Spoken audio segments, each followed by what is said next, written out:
کنیت اور لقب میں کیا فرق ہے؟ بسم اللہ الرحمن الرحیم، حامدا و مصلیا و مسلما، اما بعد۔ جی ہاں، کنیت اور لقب یہ دونوں الگ الگ چیزیں ہیں۔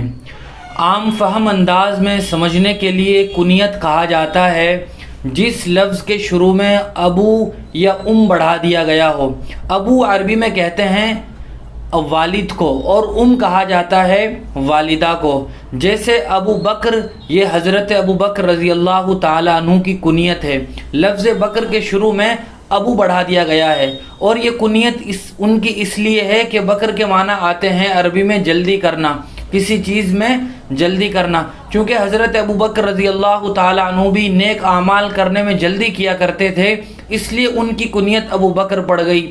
اور حضرت ابو ہریرہ رضی اللہ تعالی عنہ کا نام ابو ہریرہ نہیں ہے، لیکن ان کے شروع میں اب بڑھا دیا گیا ہے، اور ہریرہ کہا جاتا ہے عربی میں بلی کو۔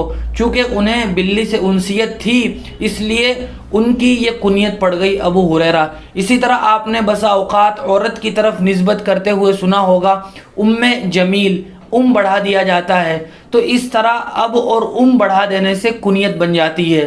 جہاں تک تعلق ہے لقب کا، تو عام طور سے لقب آدمی خود طے نہیں کرتا، بلکہ اس کی خدمات کی بنیاد پر یا کارناموں کی بنیاد پر امت کی طرف سے یا کسی خاص تنظیم ادارے کی طرف سے، علماء امت کی طرف سے لقب کسی کو دیا جاتا ہے۔ جیسے حضرت تھانوی علیہ الرحمہ کا لقب ہے حکیم الامت، تو یہ لقب انہوں نے اپنا خود نہیں رکھا، ان کے عظیم الشان تصنیفی تالیفی کارناموں کی بنیاد پر، اصلاحی اور تجدیدی کارناموں کی بنیاد پر علماء امت کی طرف سے انہیں دیا گیا ہے۔